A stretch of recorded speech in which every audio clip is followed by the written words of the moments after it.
अपने पसंदीदा शायर की वीडियो सबसे पहले पाने के लिए एना मुशायरा आज ही सब्सक्राइब कीजिए और बेल आइकन दबाना ना भूलें। शुक्रिया।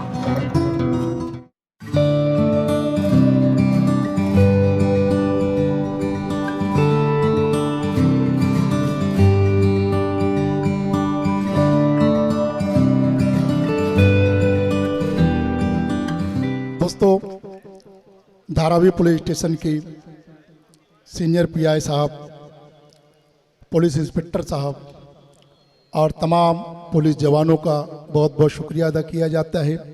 दरगाह कमेटी की जानिब से, हाजी अब्दुल रशीद साहब की जानिब से और हमारी एक आवाज़ पर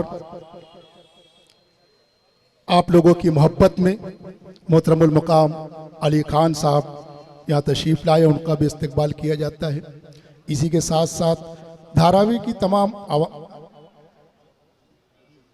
और उसी के साथ तमाम मेहमानों का जो यहाँ तशरीफ़ लाए हैं, दरगाह कमेटी की जानिब से मैं आप लोगों का शुक्रिया अदा करना चाहता हूँ।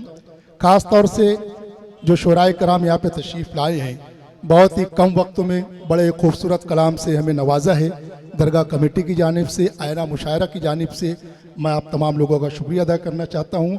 और आयना मुशायरा जो मुसलसल कई रोज़ से आपकी दरगाह कमेटी की सरगर्मियों को अपने कैमरे में कैद करके पूरी दुनिया में दिखा रहा है, मैं उनका भी शुक्रिया अदा करता हूँ। इसी तरह दरगाह कमेटी की जानिब से अहलियान धारावी का मैं शुक्रिया अदा करना चाहता हूँ और तमाम शोराए कराम से गुजारिश करता हूँ कि बराए कराम आप लोग खड़े हो जाएं। मोहतरमुल मुकाम अली खान साहब, आप भी प्लीज़ यहाँ तशरीफ़ लाएँ ताकि एक ग्रुप फ़ोटो हो जाए, वही फ़ोटो जो अखबारात में जाएगा। इंस्पेक्टर साहब आप भी आइए, तशरीफ़ लाइए। साहब आप भी आइए। मैं जिसका नाम नहीं जानता हूँ, नाम लेने से कासिर रहा, मैं बड़ी ही माजरत के साथ में आप लोगों का भी शुक्रिया अदा करना चाहता हूँ। स्टेज पे आ जाइए, स्टेज पे सर, प्लीज़ स्टेज पे।